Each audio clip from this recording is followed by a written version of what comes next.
Luke 12:15. Then he said to them, "Watch out. Be on your guard against all kinds of greed. Life does not consist in an abundance of possessions." People do not get life from the many things they own. Isa sa mga pinakamadalas banggitin ng Panginoon, ngunit pinakamadalas ding malimutan. Once in a while, we have to go back to very basic teachings of the Lord because they get forgotten. Pero nandito ang susi para sa tahimik, payapa, at mabungang buhay. When more is less.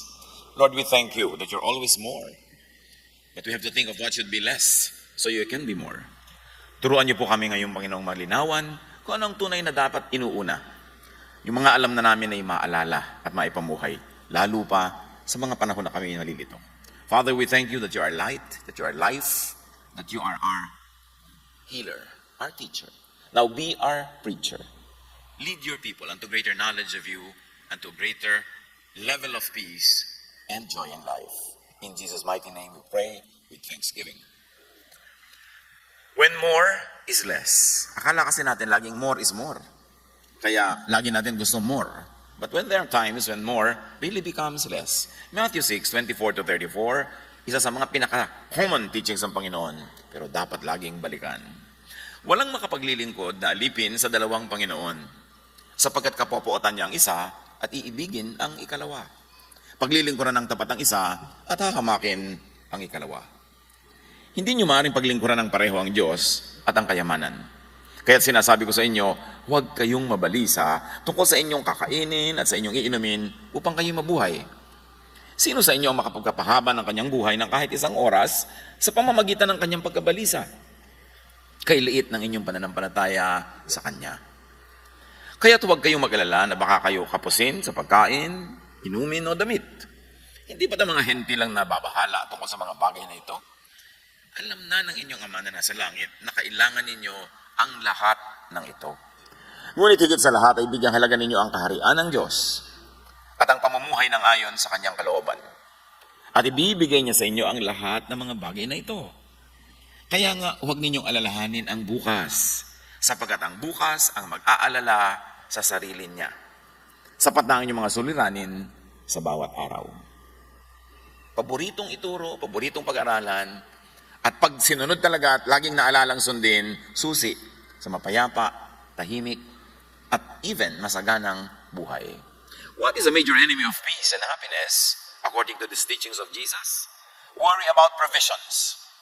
Provisions in the future. Mostly, the worry is about the future. Not about now, not about today. It's about tomorrow, next week, next month, next year. The future, which is God's gift, becomes a problem to worry about. Pagka ganito ang ating mentality, instead of being celebrated as a gift from God, to be excited about. Pag ang tao, warrior, yung bukas, yung future is a problem. And can you imagine what kind of life you will have when the future is a problem, is considered a problem? Instead of parang gift na bubuksan mo pa lang, hindi mo alam kung anong laman, excited ka because the future comes from God. And if the gift comes from God, you can be very sure that it's going to be wonderful. Pero pag nalibang, nagpadala sa takot, the future is something to worry about. And the Jesus solution to this is prioritize God's kingdom. Prioritize God's rule. So kung i-reduce natin into questions, paano ako sasagana? Prioritize God's kingdom. Kasi ang kasaganaan can be objective, nabibilang, talagang halaga, or subjective. Kung paano ka nag-enjoy kahit gaano kakulang yan sa tingin ng iba, masagana ka. So yung prosperity is subjective and objective. But Jesus is talking about subjective prosperity. Kung gaano ka nag-enjoy, ano man ang meron ka. Kasi hindi guarantee na pag marami kang tinatangkilik ay mag-enjoy ka na nga. And the solution, sabi ni Jesus, is prioritize God's rule. Gusto niyo huwag kayong matatakutin, mag-alala, huwag kayong lagi na lang nangangamba, ang unahin ninyo ang paghahari ng Diyos sa inyong puso, sapagkat pag siya ang naghahari, ang lahat ay mapapasaayos. Lalong-lalo ang ating points of view, yung ating pananaw, yung ating value system. Matthew 6:24, you cannot serve two masters at the same time, Jesus says. You will hate one and love the other, or you will be loyal to one and not care about the other. Of course, it's natural. The law of impenetrability sa physics, only one thing occupies one place at one time. So isa lang ang pwede mong tunay na mahalin. The way to live is one moment is to one project. And that project is the kingdom of God. The way to live is one lifetime, one master. And that master should be God. There should be no confusion. When your life is more than one major project, and that is not even the kingdom of God, you're headed for disaster. Pero pagka ang yung one lifetime project and master ay Diyos, yun ang susi. Sundin muna bago mo malaman na effective pala, totoo pala. You cannot serve God and money at the same time. Matthew 6:24. The way to live is not one lifetime, two projects, one lifetime divided between God and money. Sa isip, alam na natin ito. Memorize pa nga kumisan. Pero yun ba talaga ang pananaw natin na umiiral sa pang-araw-araw na buhay that defines us? 1 Timothy 6:10, the love of money causes all kinds of evil. Not money itself. Because money can be used well. Money can be used for very godly purposes. But the love of money is the causing of a lot of evil in our lives. Some people have turned away from what we believe because they have want to get more and more money. But they have caused themselves a lot of pain and sorrow. Sabi niya, talagang yung sobra mong pag-ibig sa pera, pag-Diyos sa pera, ang pinag-uugutan ng napakaraming kasamaan. At napakaraming mga tao sa paghabol sa pera, iniwan ang mga bagay na mahalaga sa ating pananalig. Tulad ng katapatan, tulad ng kabaitan, pagbibigay sa kapwa, tulad ng honesty, tulad ng paglilingkod sa Panginoon, kinalimutan na sa paghahabol sa pera. Sabi niya, kahahabol nyo ba? Naabutan nyo. At kung naabutan nyo, nakukuha nyo bubuo o mga gilid-gilid na lang inaabutan ninyo. Tapos ang laki ng bayad. Ang laki-laki ng bayad mo emotionally, spiritually, socially. Tapos ito lang ang nakukuha. Love for money could make people evil. Diyan mo makikita yung mga magkakapatid na nagsusumpaan, nag-aawayan dahil pinag-aagawa ng isang dangkal na lupa na minana sa magulang. Magkakapatid na nag-aaway-away dahil sa mga lumang mga gamit na pinag-aaway-awayan nila. Minsan mga magkakaibigan, nagdadayaan pa sa negosyo dahil sa pera. Hindi rin naman talaga nadagdagan ng saya. Pwedeng madagdagan ng pleasure kasi ang pleasure nabibili. Pero ang saya hindi. At ang mas masaya sa buhay ay yung tahimik ang loob mo. Kasi ang dami-dami mong props, pero sa loob, wala. Love for money could bring hell to people. Hindi mo na kailangan hintayin mamatay at pumunta sa impyerno. Pagka ikay sobrang maibigin sa pera, advance na ang impyerno sa buhay mo. Love for God makes people good and godly. Ito yung kabaligtaran. Love for God brings people to heaven, the kingdom of God. Yung heaven na nandun pa sa malayo at yung heaven na nandito na ngayon sa buhay natin. Pag maibigin ka sa Diyos, inilalagay mo ang pera sa tamang lugar. Mahalaga pa rin ang pera. Laging mahalaga yun. Pero nasa tamang lugar. Hindi siya ang number one. Yung mamimili ka, makikipag-away ba ako o pera? Yung pinipili mo, wag na lang, para peace na lang. Pwedeng nakuha niya yung pera, siya ang nakabili ng kotse. Wala kang kotse, siya meron. Pero guarantee ba na masaya siya kaysa sa'yo? Kumisa nga, pag ikaw pa yung nanalo, dahil anak ka naman Diyos, kahit na kami sila nakakalimot, binabagabag ka ng budhi mo. Hawak-hawak mo yung pagkamahal-mahal na bag. Pero alam mo kung gaano karaming empleyado mo sana nadagdagan mo ang sweldo at bonus kung hindi ka lang bumili ng 1 milyong peso bag. Tapos yung bag hindi mo magalusan, ayaw mo malagyan. Kulang na lang, ilagay mo sa estante, punas-punasan. Naging Diyos. Kaya tuloy hindi mo maiwan, baka manakaw. Samantalang yung kumari mo na ang bag niya, supot. Iniiwan niya talaga, inihahabol pa nga sa kanya ng iba. Supot niyo po, supot niyo po. Ayaw nga pala ang aking supot. May wisdom din yung hindi masyadong mahal yung mga gamit mo, hindi pinagnanasaan ng iba. Our time should be focused on God. That's what Jesus is saying. You all know that already. That's not something new. But it is something to renew in our minds. And in our mindset and in our lifestyle. Because our time should be focused on God's kingdom. And that kingdom is not over there in the clouds only. Well, it is also there. More importantly now, that kingdom is God's kingship in our lives today. Pagka sa mga pinipili mo yung maka-Diyos na choice, hindi yung makapera, God's kingdom is in you. Because sabi ni Jesus yun, the kingdom of God is in you. Within you. The kingdom of God is in your thought, in your heart, in your feelings, in your everyday life. And you can always bring the kingdom of God into your life pag inuuna mo ang Diyos.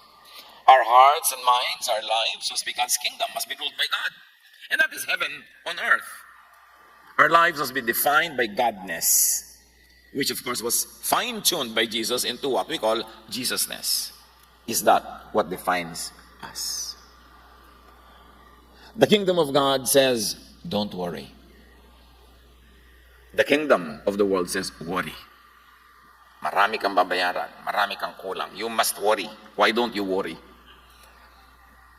The rule of God in our hearts is directly proportionate to our happiness. The more God rules, the happier we are. The less of God, the less happiness then. Matthew 6:25, sabi ni Jesus, so I tell you, don't worry about the things you need to live. What you will eat, drink, or wear. In other words, don't worry about the pambili. Kasi ang pinoproblema talaga yung pambili. So, in other words, the verse is saying, don't worry about money. Because you need money to buy all these things. When you worry about these things, your worry is actually monetary. The kingdom of God says, don't worry about money. Don't worry about how to buy all you want. The kingdom of God, according to Matthew 6:25, is life is more important than food. And this is not only biological life, but emotional life. Spiritual life is more important than food. And the body is more important than what you put on it. Hindi ka nade-define ng suot mo. Nade-define ka ng katawan mo. Yung katawan mo ba, panatag ang pintig ng yung puso kasi wala kang kaaway? O ang dami mong kagalit kasi nag-aagawan kayo for money, may kakompetensya ka, marami kayong mga samaan ng loob, balot na balot ka na magandang alahas, pero yung puso mo ang bilis ng tibok, lalo pag nakikita mo siya. You are defined by your health. At mahirap maging healthy pag sobra ka maraming hinahangad sa buhay. Kasi lagi kang kulang, lagi kang naghahabol. Money is just a tool of production, it is not the product that we want. Money is only the means, it is not the end. Money is the road, not the destination. Ngayon, kung makakarating ka sa destination mo, which is happiness, without the money, better. Bakit ka ba talaga mag-a-apply pa ng visa? Bakit ka ba magre-reserve pa ng plane ticket, ng hotel, para pumunta ka sa isang malayong bayan? Di ba para ka sumaya? Pero kung nandun ka na sa likod nyo, nangunguyakoy ka sa ibabaw ng balde, tapos ang saya-saya mo na, di nakarating ka na rin doon sa destination without having to go through the route, without the expense. So your wealth is not really where you are, how much you have, how much you spend, but your state of the heart. Pwede rin naman siyempre masaya ka na nagbiyahe ka, pero hindi lahat yun guarantee. No guarantee that it will happen. So, don't sell your soul to the devil just to be able to get the money that you need for a vacation. Because a vacation is in the mind. Kahit na ipikit mo lang yung sarili at sa guni-guni mo, ay lalangoy-langoy ka sa Palawan. Buti pa, minus the dikya. Pero kung talaga makakarating ka doon, maganda if you don't have to diminish the kingdom of God in your heart. Yun ang importante lagi. Hindi natin minamaliit yung may binili ka, nagsaya ka, nagpasyal ka. Pero, at what expense? If it's at the expense of your spirit, of your relationship with God and with other people, it's not worth it. Yun ang sinasabi ni Jesus. Hindi niya sinasabi, huwag kayong kumain, huwag kayong mag-isip ng kakainin, pero huwag yan ang una. Kasi pag natutuwa ang Diyos sa'yo, problema ba? Napadalang Kanya ng kailangan mo. Pero kung di siya natutuwa sa'yo, kahit anong pagsisikap mo, magpagulong-gulong ka dyan, hirap na hirap ka. O magkaroon ka man ng pera, which is the tool, hindi dumadating yung product that you want, which is the happiness. The rule of God in your life means all that. Life filled with Jesusness is more important than life filled with money without Jesus. Pero kung may money na, may Jesus pa, wow, double, masarap. Pero hindi naman lagi magkakambal. At ang pinag-aaralan natin mga kapatid, kung kailangan pumili, huwag ka malito. Choose Jesus. Choose Jesusness. But if you can have both without having to sacrifice your spirit, that's a double blessing. Matthew 6:27, you cannot add any time to your life by worrying about it. You cannot make life better by worrying about it. In fact, the more you worry, the more you shorten your life. So sabi, huwag kang maging warrior. Pag sobra kang warrior, nakakalimot ka kung sino ang Diyos, kung sino si Jesus, at sa kanyang mga pangako. Matthew 6:31-32, don't worry and say, what will we eat? Or what will we drink? Or what will we wear? That's what those people who don't know God are always thinking about. Huwag nyo ito sabihin lagi sa nanay nyo na nagwaworry, ano yung susuot mo? May baong ka ba? Ano lulutuin natin mo? Mami, Matthew 6:31. Matthew 6:31 pala ha? O sige, hindi ako magwaworry. Bahala kayo, mamya. Minsan kasi sobrang nating pinapahirapan yung warrior kasi siya yung responsible kaya siya nagwa-worry. But you know, if you work and do your part, the warrior member of your family will worry less. Nag ka naman ng nagmami, kaya ako nagnanag, hindi mo pa ako sinusunod. Kung sumunod ka na sana, hindi na ako nagnag. So hindi laging kasalanan ng warrior o nagger, ba't siya ganun? Kasi kung minsan, hindi natin sila tinutulungan. Pero pag nagtulong-tulong tayo, we do our part, we put God first. Sabi ni Jesus, don't worry about these things. Kayo ba minsan, kahit minsan sa inyong buhay, maliban na lang siguro yung napaka-small 0.0001%, dumating na ba talagang isang maghapon na wala kayong kinain? Hindi dahil nagda-diet kayo ha, kundi talagang wala kayong makain. Nangyari na ba yun? So, yung past is a guarantee sa future. Hindi ka na nga ginutom ng Diyos nung past, gutumin ka pa ba sa future? You have gone this far in your relationship with God, para ka lang niya ilaglag. So kaya sabi ni Jesus, ang liit naman ng pananalig niyo sa Diyos, parang binabaliwala niyo yung paraan ng pag-ibig niya. People who don't know God, people who don't believe in God, fill their minds with thoughts of needs, of money. And when you are always thinking about needs, about money, no matter how much money you really have in your pocket, you are poor. Because pag ang laging laman ng isip mo ay worry, poverty, fears of poverty, actually poor ang mentality mo at that time. Kahit may pera ka. Pero kung wala ka masyadong pera sa tingin ng mundo, parang kulang sa kanila, pero ikaw nagtitiwala, ginagawa mo naman ang tama, nagtatrabaho ka para sumweldo ka sa katapusan, nagtatanim ka para meron kang anihin, at natuturuan mo ang sarili mo maging masaya sa meron ka ngayon, at ipagtiwala sa Diyos, yung future plus your planting for the future, hindi Diyos lang, may ginagawa ka rin, that is heaven on earth. People who worry become unhappy and afraid. Therefore, people who worry go to hell in advance. Tatawagin niyo bang heaven yung worry? Hell yun. Paano naman po hindi ako mag-worry may mga bayarin ako? Mag-work ka ngayon para may sweldohin ka. Magnegosyo ka ngayon para may tubuin ka. Magtanim ka ngayon para meron kang anihin. Pero matapos mo magtanim, huwag mo nang hukay-hukayin everyday to see if it's growing. Because you plant, the Lord makes it prosper. You plant it, you take care of it. Ganun ang paraan. Hindi naman ibig sabihin naniniwala ka sa Diyos tungkol sa future. Wala ka nang gagawin. So bakit ka pumipili ng insurance para sa health mo pagtanda mo? Hindi ka ba naniniwala sa Diyos? Naniniwala ako sa Kanya. At naniniwala ako, siya magbibigay sa akin ng panghulog sa insurance na to. Siguro ahente kayo dyan, ano? Hindi yung naniniwala ako sa Diyos at wala akong gagawin, bahala na ang Diyos in the future. It doesn't work that way. Because true faith in God means you plant so you harvest. But you believe that God will prosper your plant and will give you fruits. Ang paniniwala sa Diyos may kakambal na aksyon. Sabi ni Jesus, don't worry because your Father in heaven knows that you need all these things. In other words, Jesus is saying, God is thinking of you. Yung si Papa mo, baka nga hindi ka naiisip, di ba? Tapos siya yung pool mo. Yung mga iba, iniisip ka ba talaga ng employer mo? Iniisip ka ba talaga? No, but God thinks of you. Sabi ni Jesus, your Father knows what you need. So, hindi mo binabaliwala yung need mo. Hindi mo siya sinasabing, I don't want these things. You want and you need, pero nasa lugar. Hindi siya ang overriding issue of your life dahil naghahanap buhay ka para mabuhay. Hindi ka nabubuhay para maghanap buhay. Kaya ang lagi kong ipinapakiusap sa mga employer, lalo sa mga kapatid natin sa church, meron na kayong asenso sa buhay, kayo na yung mga employer, bigyan niyo naman ng mas marami halimbawang day off yung mga empleyado nyo. Kasi kulang ang oras nila para sila mabuhay. Kung ang konti ng day off nila, tapos sa isang day off doon sila maglalaba, mamamalansya, magluluto for 1 week na pagkain. Paano pa sila magbabayad ng mga kuryente at mga tubig kung walang bayad center sa mga lugar nila? Mga government offices, paano sila mag-a-apply ng passport ng ganito kung di pa sila absent? Yung walang ka-oras-oras para mabuhay ang mga naghahanap buhay. That's why people of God, when it is in your power to give it, give your employees more time. Lalo yung mga bagong kasal. O kaya yung kakahiwalay lang. Kailangan din mag-move on, di ba? So, kailangan natin ng ganun, yung para ang buhay natin mas tahimik. Yun ang paghahari ng Diyos sa ating buhay. Yung may time ka para sa mga bagay na nakakapagpasaya, nakakapagpahinga. Matthew 6:33, what you should want most is God's kingdom and doing what He wants you to do. Kung minsan sa paghahabol mo nga ng hanap buhay, hindi mo na magawa yung pinapagawa sa'yo ng Diyos. Tuloy, hindi kumpleto ang rekado ng iyong buhay. Sabi niya, then He will give you these other things that you need.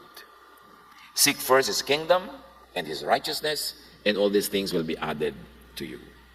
Fill your mind with the teachings of Jesus. Make space in your heart for the teachings of Jesus. Ang gaganda ng teachings niya, at alam natin siguro 95% lahat, pero ina-apply ba natin? Na ang tunay na kaligayahan ay hindi maghiganti, kundi magpatawad. Yun ang Jesusness. Lagi kong tinatanong, Pastor, what is the best revenge? Ano pong best revenge sa nag-drop sa akin na girlfriend ko? Anong best revenge sa nagtaksil sa akin? You know the best revenge is to not even have to think of taking revenge. Dahil nag-move on ka. Ang best revenge is not to dedicate any more 1 minute of your life to this person who betrayed you. Pag nagpaplano ka maghiganti, pagod na pagod ka magpaganda para dumaan ka, manghinayang siya, hindi ka pa nakaka-move on dahil siya pa rin ang focus mo. The best revenge is to forget that this person exists and to just live your life the way God wants you to live it. Don't dedicate any more effort to impress o manggalit o manakit. Kasi pag ganun, hindi ka pa talaga malaya sa kanya. Take that revenge, the revenge na, Kebs, yung wala akong pakialam sa'yo. Tuloy ang buhay ko. And don't worry and fear about money. That your mind is turned from being the kingdom of God into the kingdom of Satan. You cannot serve God and money, sabi ni Jesus. God and money issues cannot live side by side in your heart. Hindi pwedeng sabay. Laging tanong ng iba, paano ko mabubuhay? Kailangan ko talaga ng pera. Yun nga ang sinasabi ni Jesus. Hindi ko sinasabi, hindi mo kailangan yan. Hindi ko sinasabi, huwag kang maghanap buhay. Ang sinasabi ko, hindi yan ang priority.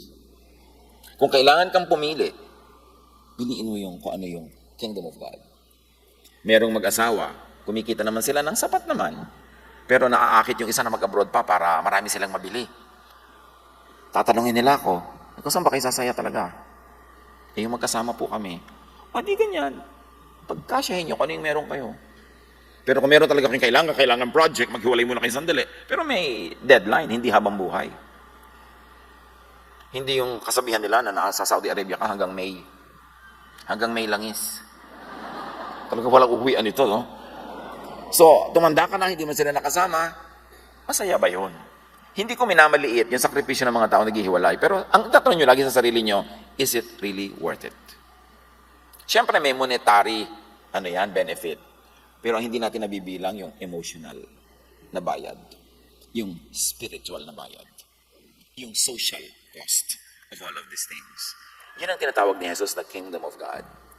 Yung payapa, tahimik, masaya, yun ang kingdom of God. Hindi sinasabi niyang mayaman, masagana, mariwasa. No, yung kingdom of God. Matthew 6:34. So don't worry about tomorrow, sabi niya. Kung checkin ang mga nandito ngayon, kung sino yung pasado dito, don't worry about tomorrow. Check kayo o X, kayo na lang magsabi niyan. Don't worry about tomorrow. Each day has enough trouble of its own. Tomorrow will have its own worries. Focus on what you need just now, just for today. Because most of the time, if not all the time, kasya naman for today. What makes you worry is tomorrow. There should be enough kung para sa ngayon lang. So don't divide today's provisions for the needs of today and tomorrow kasi ang magiging ending, kulang. Kulang yon. Tomorrow's need will receive its own supply tomorrow. Cross the bridge when you get there. Don't overthink about the future. James 4:13-16. Some of you say, today or tomorrow we will go to some city. We will stay there a year, do business, and make money. Listen, think about this. You don't know what will happen tomorrow. Your life is like a fog. You can see it for a short time, but then it goes away. So you should say, if the Lord wants, we will live and do this or that. Laging kasama ang Diyos sa equation. Nagpaplano ka, if God wills. If God allows it, then it will happen. Which really means, hindi mo pinagpipilitan. When the door is closed by God, hindi mo pinagpipilitan. Malalaman mo ang God's will kasi kusang nangyayari, it unfolds. Yung tulad ng narito tayo ngayon, I have no doubt na God's will. Kasi hindi natin ito binalak. Wala sa kabalak-balak natin magpunta dito sa bulwagan ito. Walang-wala. Isang Martes ng umaga, naghanda kami pumunta sa meeting with the Cultural Center of the Philippines para sa 2 p.m. meeting. Meron silang agenda tungkol sa building ng Focarts. Sa 2 p.m. meeting na yun, sinabi nila, you have to move out because we have discovered new reasons for you to move out. It is not safe. 2 p.m. That was Tuesday. Wednesday, may worship tayo. Saan mo dadali na napakaraming taong ito? But you know, that was 2 p.m. Tuesday. Before the offices closed, 5 p.m. ng Tuesday, nakalipat na tayo dito. Wala sa balak. Sana kung napalipat tayo sa isang bodega sa Quiapo, papalakpak din kayo, ha? Yung kahit na magbawas kayo mga damit sa init. Di ba? Kasi kahit saan tayo dali ng Panginoon, yan ay bulwagan ng Panginoon. Pero hindi natin ito binalak. Yung, halimbawa, yung napangasawa mo lang dahil sa takot-takot mong balak. Kasama pa ang alak. Kasi pag may alak, may balak. Nilasing mo lang pala. Yung kutakot-takot ang ginawa mong scheme para kang gagambang gumagawa ng mga sapot para pagdaan niya, mahuli mo siya. Ang hirap masabing God's will, yung nakialam ka ng nakialam, gumawit ka pa ng mga below-the-belt tactics, nang daya ka pa, nagnakaw ka pa, nakipag-away ka pa, hindi mo masasabing God's will yun. Pero yung gusto mo magnegosyo, hinahanda mo sarili mo, namumunan ka, nag-aaral ka, tapos tuloy-tuloy, then you can say, wow, God's will. Pero yung kung ano-ano pang gimmick ang ginawa mo para matupad, nakakaduda. Kasi sabi, if it's God's will, it will happen. So relax ka lang, may mga balak ka, hindi natuloy, in spite of you doing your best. Katulad iba lumalapit sa akin, Pastor, ikaw, 7 board ko na po. B-O-R-D anak o B-O-A-R-D? Diba? Kasi, so, hindi ka pumapasa, may ibang balak sa'yo ang Diyos. Una, nag-aral ka ba mabuti? Yes. Hinanda mo ba ang sarili mo? Yes. Hindi ka pa rin pumasa 7 beses na, baka gusto ng Diyos, mag-artista ka. Subukan mo. Diba? Itakasara yung pinto mo, ipagpilitan. Kasi pag gusto ng Panginoon, although may mga gusto ang Panginoon na kailangan mo ring paghirapan, pero alam mo na hindi ka pinipigil, mahirap lang talagang gawin yun. Pero dapat kang makiramdam kung ano ang ginagawa sa iyo ng langit. At yung pagpapayaman na yan, makaramdam ka, kung gusto mo magnegosyo, gusto mo makuha to, gusto mo makuha yung pwesto na yun, kung ano-ano nang pinaggagawa mo sa buhay, na suffer na ang spiritual life mo, you know, hindi yan ang will ng Diyos para sa iyo. Kailangan sang-ayon ng langit sa ginagawa mo. Jeremiah 29:11, I know the plans I have for you. I have good plans for you. I don't plan to hurt you. I plan to give you hope and a good future. Sabi niya, I know the plans I have for you. Plans to give you hope. Plans to prosper you. Not to hurt you. So may plano ang Diyos. Ang tanong lang, tugma ba ang plano mo para sa'yo sa plano ng Diyos para sa'yo? Mahirap naman makipagtunggali sa Diyos. Nakikipagkagawan ka ng manibela ng iyong buhay. Kaya kailangan pakiramdam. Spirit-led ka. Let God plan your life and lead your every step. You live your life now, day to day, in pursuit of God's kingship. Psalm 37:23-24, if you do what the Lord wants, He will make certain each step you take is sure. The Lord will hold your hand, and if you stumble, you still won't fall. Yun ang ganda, na ang sinusunod mo yung landas ng Panginoon. Hawak ka niya sa kamay, inaakay ka niya. Matapilo ka man, hindi ka mahuhulog kasi hawak ka pa rin niya. So do what the Lord wants. The steps of a good man are from the Lord. Sabi ng Revised Standard Version. So among the choices, alam naman natin to, it is not always clear what the Lord wants. Diba? Hindi naman laging malinaw kung anong gusto ng Diyos. Pero merong malinaw yung ayaw niya. So by process of elimination, you can already remove that which you know God doesn't want for you. Konti na lang yung matitira. At doon ka na lang mananalangin, makikiramdam, magtatrabaho para malaman mo which among those that God allows ang best for you. Eliminate muna yung alam mong ayaw ng Diyos. What God doesn't want for us is that which is on Jesus. Pastor, paano ko po malalaman kung ayaw ng Diyos? Well, it is not peaceful, it is not restful, it is not loving in method and in result. It is vexing, stressful, consuming in method and result. You know that that's not what God wants for you.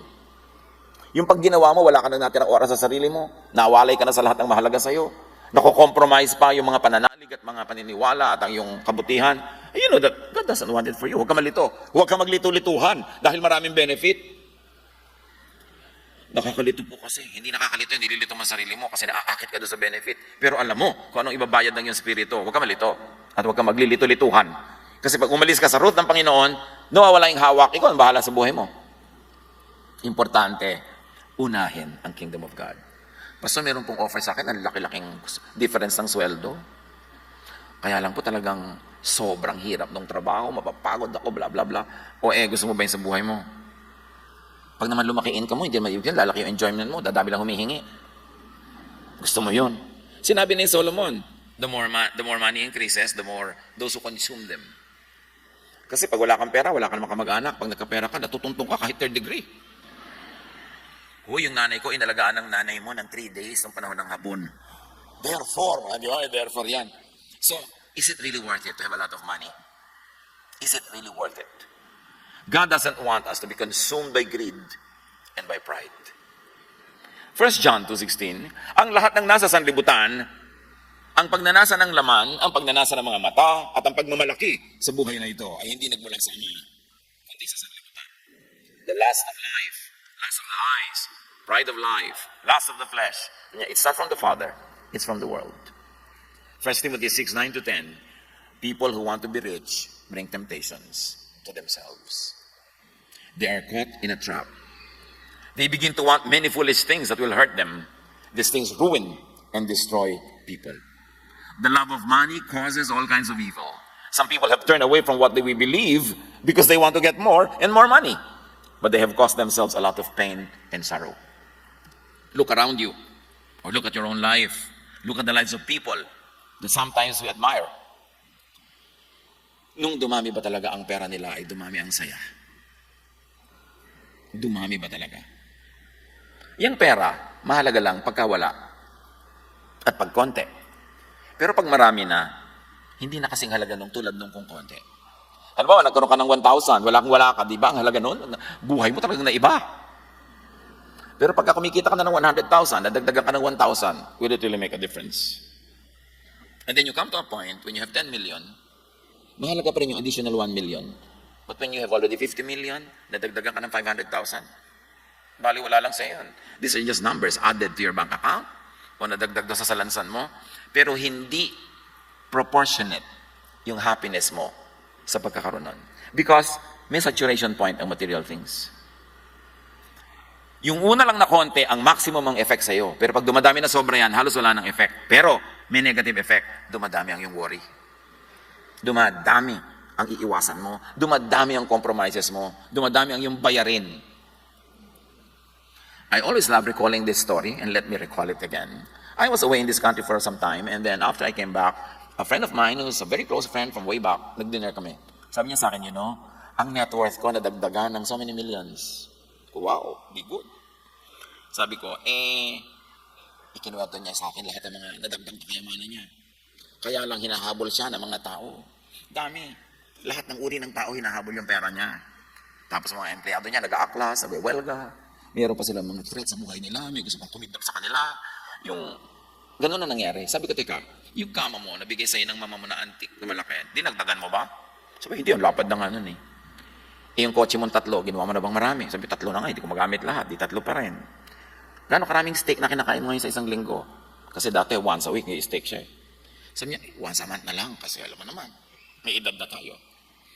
Yan naman pala, hindi mo dinagdagan yung kama mo, hindi din mo yung steak, hindi mo dinagdagan kotse. Para ano yung nadagdag mong pera?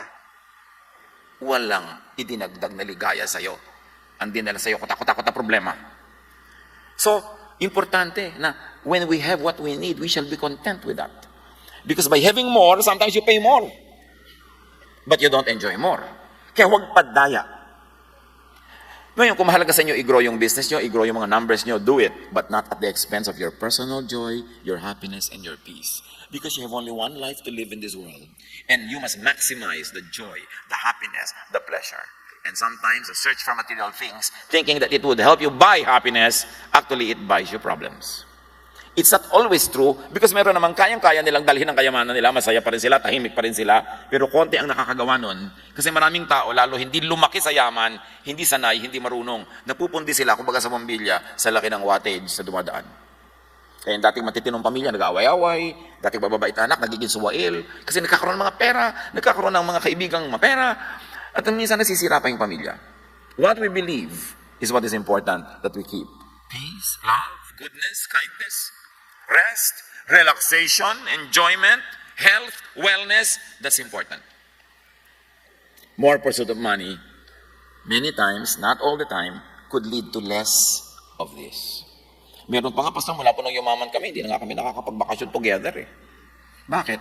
Hindi kami pwede lumipat sa isang aeroplano ng asawa ko kasi pag pareho po kami natigbak. Sino mag-aayos sa mga naiwan? You mean, nagpayaman kayo para ngayon, hindi na kayo pwedeng sabay magbakasyon? Mabuti pa nung araw, nagbabakasyon lang kayo dyan sa kuli-kuli. Pero magkasama kayo, holding hands pa. So, hindi nakabuti sa inyo yung pera na yan. Psalm 39:6, we rush through life collecting things, but we don't know who will get them after we die. Meron pa, pastor, problema ko po yung anak ko. Bakit? Yung girlfriend po mukhang sweetie. O bakit? Di po ba, pag pinamanahan ko yung anak ko, di kasama na yung girlfriend niya. Pag naging asawa niya, 50% agad yun. Kung namatay po yung anak ko, di kanya na lahat? Something na hindi no problema ng mga walang-wala. Hindi mo marinig yan sa mga walang-wala. Paso may problema po kami, paano kami magbabayad ng 5,000 peso catering sa aming munting kasalo? Madali yung problema mo. Pero yung pinoproblema mo na yung mapapangasawa ng anak mo, ayaw mo, tas ang dami-dami niyang mamanahin, ayaw mo puta sa kanya yung mana mo. Yan ang problema ni Solomon. So, ang hirap naman ng buhay na ito. Nagpayaman ako nagpayaman para pumunta sa mga tao, hindi ko kaano-ano. And it can be very true. Because what you own, owns you. Think of that. Mayroong isang pamilya. Simpleng-simple lang ang bahay nila nung araw. Pag lumabas sila, sama-sama, magmamall sila. Nung nagkaroon ng magandang bahay, hindi na sila makaalas sabay-sabay. Isa dapat security guard, may iiwan lagi. Alam nyo, hindi masama magkaroon ng mga bagay Pero sabi mo, teka, lalabas tayo lahat. Kung nanakaw, di sorry na lang. Pero lalabas tayo lahat. Kasi sa hindi na tayo magkasama-sama, kababantay nito. Merong isang magkapatid, meron silang kantin. Sabi nung kapatid, Juan, halika, pumunta tayo doon sa alam kong restaurant. Doon tayo kumain. Sawa-sawa na tayo sa food na restaurant natin. Sabi niya, pag nawala tayo ng 1 hour, makukupitan tayo ng ganitong halaga. Kasi hindi pa uso na yung mga computerized control So, kung makukupitan ka ng 1,000, di bayad na lang natin sa kaligayahan natin. Nakupitan tayong 1,000, sumaya naman tayo. Pero yung 1,000, na itago natin, sasaya ba tayo? Dapat marunong ka rin magbayad ng kaligayahan mo kasi may bayad dyan. Hindi pwedeng napakasakit mo, lahat gusto mo makuha. Hindi ka na tuloy nag-enjoy sa buhay. The more possessions, the more masters. 1 Timothy 6:6-8, devotion to God is in fact a way for people to be very rich. Can you imagine this verse? Ang paraan daw talaga para yumaman, maging devoted ka to God. Now, yung yumaman na yun, binless ka, objective na kayamanan, nabibilang pera, or subjective. Hindi ka tinambakan ng pera, pero tinambakan ka ng capacity to be happy. Di ang yaman mo, kasi yun nga yung end goal, di ba, ng pera, para mabili mo yung kaligayahan mo. Kung nandun na yung kaligayahan, without having to buy it, shortcut yan. Express lane. Devotion to God is in fact a way for people to be very rich, but only if it makes them satisfied with what they have. Ang dami na po namin property ngayon. Satisfied ba kayo? Kasi kung hindi, useless. When we came into the world, we brought nothing. And when we die, we can take nothing out. Yun naman pala't wala kang dala ng isilang at wala ka rin dadalhin pag-alis mo dito sa mundo, ba't ang dami-dami mong dinadala ngayon ang bigat tuloy? Travel light. Don't get it too much. If the Lord will naturally, easily, smoothly give you things, accept. But don't kill yourself to have things.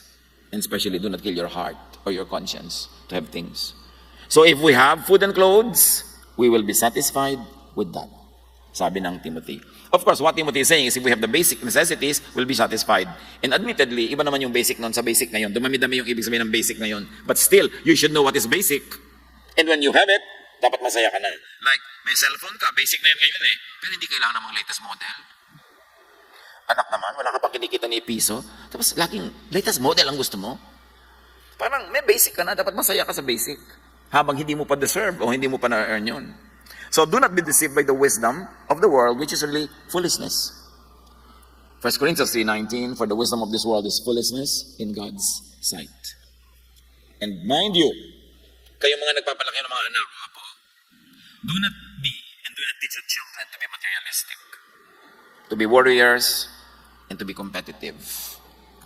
Uso yan. Yan ang wisdom of the world, which is really foolishness to God. Anak, kailangan number 1 ka sa klase. Anak, kanina, anong grade mo? 99 po. Anong grade ni Catherine, yung classmate mo? 99.2. Sinampal ka. Nanay niya ang akyat sa entablado sa graduation, hindi ako. Yung nagpapakamatay na yung mga bata sa ibang bansa dahil sa competition. Teach your children to be loving. Teach them to be sharing and caring because that is what will give them happiness in their life, not being competitive. Baligtad ang mga tinuturo natin na values. Lagi ikaw dapat number 1, lagi ikaw manalo. Kahit na mandaya ka, kahit na kalaban mo yung classmate mo, kalaban ko rin yung nanay niya, basta kailangan number 1 ka. So, pag number 1 ba, laging happy? Teach the children to value peace, happiness, love, pakikipagkapwa, pakikipagmabutihan sa kapwa. At saka to be cooperative, not to be competitive. True survival is in cooperation, not in competition. But that's another issue. So listen to the word, not to the world. Isang letra lang ang difference, but it's a world of difference. How to feel secure about tomorrow while staying focused on the kingdom of God? Plant what you need and what you want to harvest. Pwede namang sabay eh. Pinaplant mo pero gumagawa ka ng mabuti. Hindi mo sinisira ang sarili mo. Galatians 6:7, you will harvest what you plant. So you plant what you need to harvest, then leave it up to God. 1 Corinthians 3:6, I planted a seed, but God has been making it grow. So kasama ka, kasama ang Diyos. When the pursuit of more things leads to less spirit, less rest and peace and love and happiness, be wise. Stop. Sa paghahabol mo sa maraming bagay, nasasaktan na ang iyong puso, ang iyong damdamin, ang iyong kaluluwa, tumigil ka. It is not the way to go. And this applies to any of all pursuits for more. Yung more things, more clothes, more bags, more shoes, more cars, more houses. May mga tao dyan na kailangan na magpatayo ng bungalow, lalagyan pa lang ng bag. Magagamit mo ba talaga lahat yan? More collections. Yung may negosyo na ayaw pang tumigil. More ventures, more businesses. Kasi challenge. Tapos nakikita niya later, ay challenge nga talaga. More fame, more glory, more honor. Higher grades, higher IQ. Smaller waistlines. Hindi na matapos-tapos yan. Di ba? More admirers, more people, para mas maraming mainggit sa akin o tumanghod sa akin. This applies all pursuits for more. Kahit na yung more responsibilities, more positions, more boards to join, more committees, more appointments to keep, more schedules and more activities. Hindi yan guarantee of happiness. Ang kailangan ng tao, freedom to be able to adjust to what needs to be done for the day. Kaya kung minsan mayroong magsasabi sa akin, Pastor, kayo po magkakasal sa akin. Kailan ba? 3 years from now po. Anak, sabihan mo na lang ko 1 week before. Magko-commit ako sa'yo, tapos biglang nanalo ako ng world tour. Natapat sa kasal mo, hindi matutuloy dahil kasal mo. Pero Pastor, once in my life lang po yan. Once in yours, but every day in mine. May kinakasal ako. So wala na akong magagawa sa buhay ko dahil overcommitted ako sa'yo. Kaya mga kapatid, kahit po kayo nag-i-invite, birthday, kung ano-ano, dapat may kasamang freedom. O ini-invite kita because I like you, I love you. Pero kung sa araw na hindi ka makarating dahil tinamad ka, hindi ka pumunta. O may iba ka na isipang gawin, di yun ang gawin mo. Pero kung makapunta ka, nice. Dapat ganun, hindi i-imbitahin ka, pero wag kang hindi dadalo. Yung, wag mong papalitan yan. Yung, itinatali mo ako, no? So, mahal mo ba ako or not? Bakit mo ako iniimbita? So, ganun dapat freedom binibigay natin. Let's not overcommit. Because overcommitment also means unhappiness. Kahit sa mga ministries. Yung sa'yo na lahat ang ministry. Ikaw lahat. Pero nakasimangot ka naman. Kasi hindi ka na masaya. Hindi ka napapahinga. Alam niyo yung mga disciples ni Jesus, busy sila pagpapagaling ng mga tao, pagpapakain, pagpapray. Mark 6:31. Jesus and his followers were in a very busy place. There were so many people that he and his followers did not even have time to eat. Jesus said to them, Jesus to, come with me. Shh. We will go to a quiet place to be alone. Then we will get some rest. Kita niya si Jesus? Mahal niya yung mga workers niya. Hindi, sige, mamatay kayo, mapagod kayo kasi naglilingkod tayo sa mga tao. You know, pahinga tayo. Kailangan ganun. Kahit sa ministry. Hindi ka na gusto ng Diyos na pagod na pagod. Kaya nga siya mayroong Sabbath, may pahinga. Although hindi mo gagawin just yung Sabbath, pero observe it for your benefit. More is less when there is less Jesusness. Dapat siya yung marami. Kaya sabi ni John, he must increase, I must decrease. What should increase? Jesus. And Jesusness in our lives. Luke 12:15, then Jesus said to them, be careful and guard against all kinds of greed. People do not get life from the many things they own. Hindi ka makakakatas, makakagata ng ligaya, ng saya ng buhay sa mga ari-arian. More things could even mean less peace, less rest, less time, less happiness. Be wise and see in your life when more is less. Dear Lord, thank you that you love us. You remind us that life is precious, time is precious, that we should live in Jesusness where we can be fruitful and at the same time we enjoy life, we enjoy our loved ones, and our loved ones also enjoy us. Pagbulay-bulayan natin sumandali kung anong personal application ito sa ating mga buhay in some moments of silence with the Lord.